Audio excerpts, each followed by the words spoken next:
to love the Olympics so much? And then what made you decide to create the podcast? Great question. I've been loving the Olympics since I was a little kid. I remember I grew up on Long Island. I remember in '76, because at the time in '76, the Winter and Summer Olympics were at the same time. So I remember just a little bit about '76, a little Dorothy Hamill and stuff. But 1980, that was my Olympics. It was in upstate New York, so we're in the same time zone. So, the 1980 U.S. hockey team, Eric Heiden, Ty Babylonia, and Randy Gardner. And that's when I really got into it. And I said, I want to do this as a living. I want to be a sports guy as a living. So I went to college. I went to college in Boston called Curry College. I went for sports. And I went there. I'm going to be on a radio. I'm going to be a sports guy. I joined the sports department. I was in it for like one semester. It was terrible because all the guys in sports, all they talk about is facts. And I was like, I don't care that Babe Ruth hit more inside of park home runs than Hank Aaron. Doesn't matter to me. I love the humanness of like sports, like what Jim McKay, he was an announcer back on ABC Wide World of Sports. Yep. He did the Olympics I was growing up, and you just got a feeling like, I remember watching the U.S. men's hockey team versus, I can't remember who. It was in 1980. I don't think it was against the Russians. It was probably one of the preliminary games. And they go to one of the period intermissions, and they go to the luge. And I'm like, I don't even know anything about the luge at that time. I don't like that sport, know nothing about it. And they show this little vignette. And on this little vignette, they talk about this guy, and he's the world champion. And after the Olympics are over, he's going to go back to the factory where he lives, and he's just hoping to win a gold medal. And then they show him, and I'm watching him, and he wins the gold medal. Now, at the time, I did not know that this was tape delayed. At the time, I didn't know that this has already happened, and they just threw this in there. But it got me hooked, and it got me hooked on loving Olympians. And that's how it started. And I always wanted to work for the NBC or one of the Olympic channels or the Olympics, and it never happened. And when I got into reality television. I was a reality television producer for about 10 years.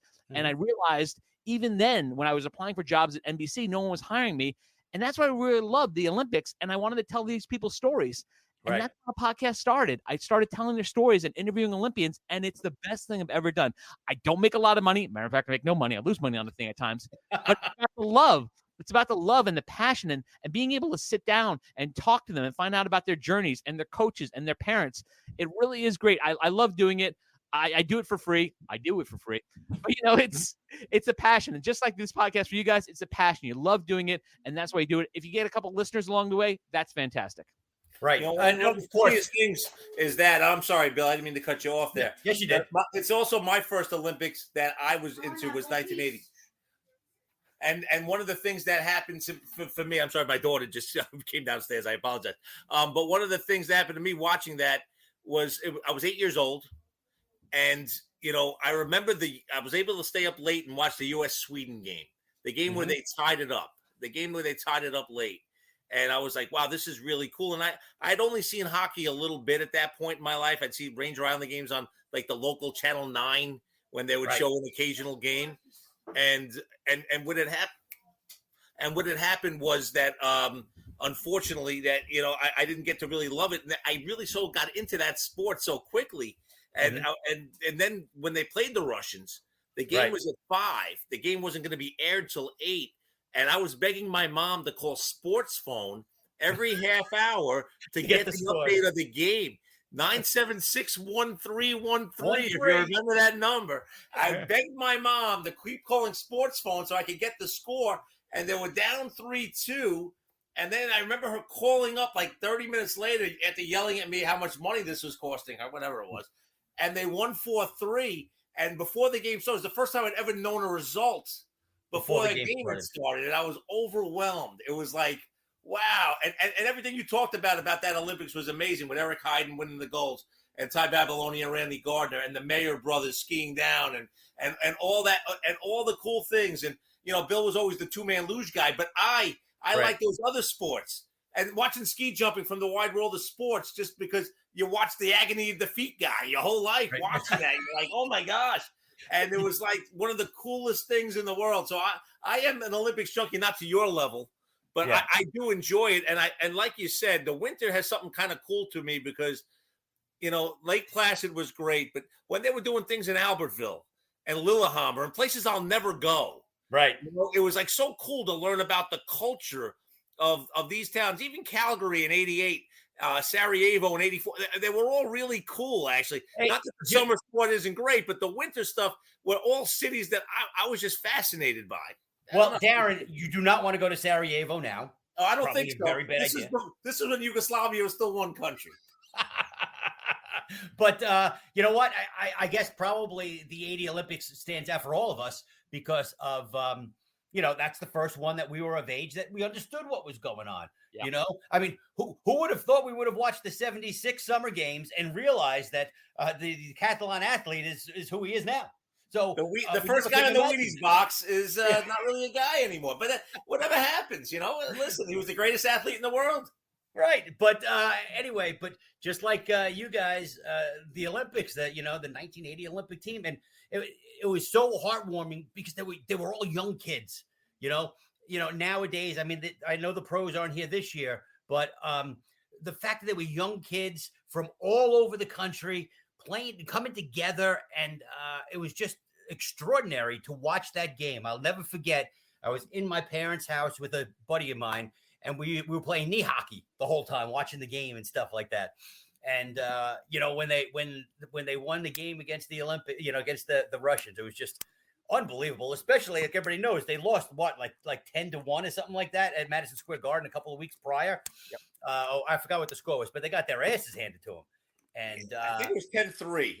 But nonetheless, they got mauled in that game. They got mauled, and the fact that those same players on the Russian team had recently beat the NHL All-Stars in a 2 out of 3 tournament, and so that was really, really, really cool. And again, just like you guys, that's pretty much my first Olympic memory that I can really sit there and say I know it. Absolutely. And if you guys know, remember Kenny Morrow from the New York Islanders? Of course. Absolutely. Okay, Kenny Morrow, I think he's the only Olympian that won a gold medal and went on right after that to win 4 consecutive Stanley Cups afterwards. So that was a great thing to do. It brought me, like yourselves, into hockey. I love hockey. And then we had the Islanders' great run of the 80s after that. So it's a very special spot. The 80 Olympics has a very special spot in my heart. Obviously, there was some really exciting hockey when the Americans played the Canadians in Vancouver and the whole thing. But when the professionals play, or the dream team, so to speak, play, do you feel like it takes away from the Olympics, or do you feel like it adds to it? Honestly, I loved when the dream team came in, the first dream team, because it was like, hey, you guys are beating our college students. We'll show you how it's done. We're not putting our A team out. We're putting our C team out. So I like that. But now I'm just like, okay, I've seen this a lot. And even when we put out the A team, you just don't watch it anymore. Same thing, hockey. I would like to see more amateurs in there. I'd like to see more college students in there. But what you really want to watch, if you want to watch great hockey, is women's hockey. The U.S. women's hockey team's amazing. So are the Canadians. And there's a rivalry that's going on for 10 years now with the U.S. women and the Canadian women. That is amazing, more than 10 years. And that's the one to watch. If you want to watch great amateur that are pros, but they're not on the same level as being paid as the men, they're doing it for the love of the game. That's what you want to watch. These ladies can flat out play. Tony Granato's sister, I remember Cammie, was one of the original players on those teams. Yeah, and she was a star, but Canada's been fantastic for a long time. The American team is really good. Is there any team in Europe that can compete with them? No. And here's the trouble with it. Actually, they started doing the games before the opening ceremony. So there were games played. So the day before the opening ceremony, the U.S. had one of their opening round games, and one of our main key players was hurt in the game. Her name is Brianna Decker. She was hurt in the first 10 minutes. In the first 10 minutes of the game, and she's out for the whole rest of the season. They were playing. I think they were playing Finland at the time. They beat them 5-2, but losing Brianna is going to be a big thing for the U.S. And maybe it's going to motivate them. They do these things on the off year seasons of the Olympics. They do the thing called they do this rivalry series between the U.S. Women and the U.S. They do this rivalry series between the U.S. women and Canadian women, and they play all over the country. And I was here in L.A., and it was the biggest audience for U.S. women's hockey in the country ever. And it's amazing. You got to watch it. I never see people comparing high school or college athletes like basketball players to the pros. And I don't know why people are always comparing the women to the men. Oh, this is not this or this is not that. It's just great hockey. If you like hockey, you'll enjoy the sport. Now, when they do play on off Olympics years, is it mainly in those type of tournaments, or do they have like the World Cup of hockey, nationals and stuff? So they do play around the world. on off seasons, on off Olympic seasons, right? Yeah, they do play around the world for the World Cup, and what they're really doing right now, the Canadians and the U.S. are trying to be ambassadors to make it more, competitive. They want to make it more competitive. They're not at that stage yet. Right now, we know if everyone stays healthy and there's no miracles happening, it's going to be the U.S. versus Canada for the gold medal. We know that already. They want to make it more competitive, so you'll see other teams be playing in it. So they're great ambassadors, not just for women's hockey around the world, but for in the U.S. They're great ambassadors. When you see these women after a game stay out and sign autographs for hours, you know that they care. And the girls that come up and go, wow, I started playing hockey because I saw you. It's all about having representation out there. And the U.S. women's hockey team does it better than anybody else. They're great people. They're great athletes. And I hope they defend their gold medal in Beijing.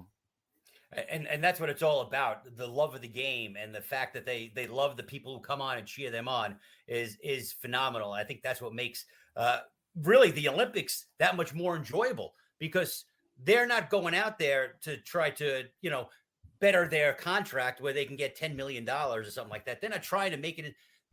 They're basically amateur athletes for the most part. It's basically that way in every sport now. I mean, the curling guy is not able to retire because he goes curling.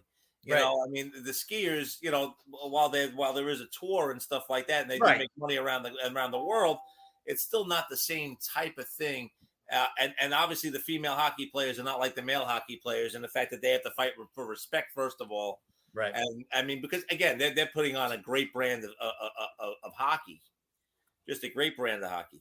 Absolutely. And you're so right like that. The U.S. men's curling team is defending their gold medals this year at the Beijing Olympics. They didn't win the gold medals, and everyone saw them on the Wheaties boxes and getting all this money and doing all this great. They were there for a few weeks, and they were gone. And then they went on and they played international. They did World Cups. They did things like that. But this is the biggest stage they got for their sport, and it's only once every 4 years. Well, speaking of curling, that's something that almost everybody talks about now when the Olympics are going on. What do you think? Why do you think all of a sudden curling just got so big? Obviously, it's not on a global, level. It's not like football or baseball, but you have a lot of people looking forward to seeing curling at the Olympics. So the sport has grown like very quickly. I think it's because we won.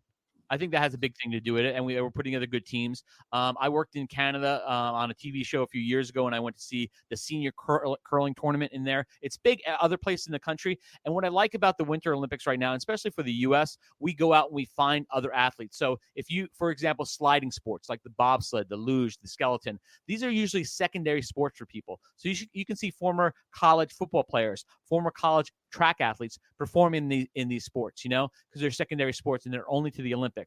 We only have 2 tracks in the U.S. that you can practice on. One's in Salt Lake City. Well, really, it's Park City, Utah. And the other one is in Lake Placid. So finding a place that you can do this stuff is hard. So finding a place you can go curling is hard.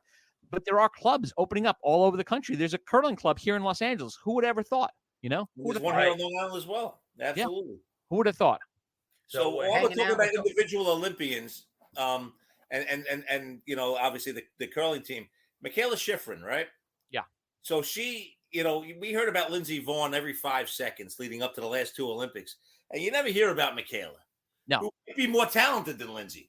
Maybe not. You probably watch more than I do, but she's at least on the same level, but we don't hear about her nearly as much. Why is that? I don't know. I think, with women's sports, I hate to say it, but it gets into looks. Not Michaela, beautiful girl. She's not a bad-looking girl. Lindsey Vonn might be prettier. Don't get me wrong, but sometimes because the PR machine jumps in too quick on people get tired of them quicker. Thank you. Now, Michaela is 1 medal away from tying the most medals by a female American alpine skier.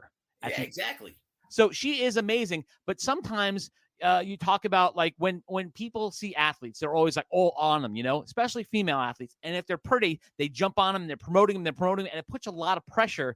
If I had to look good every day instead of just do what I do, if men had to look good instead of just do what they do every day and win on the field, show what they can do on the field, they would be different too. It gets in your head, So I don't know why it's been like this, but Michaela is a very, down-to-earth person. She just lost her father in, I think, 2020. And he was a big part of her racing career. So it's sad to say that sometimes we as Americans we look for female athletes that are pretty first and are good second. I'm going to give you an example of what you're talking about, but on the male side. Remember the Dan and Dave Reebok commercials? Oh yeah. In the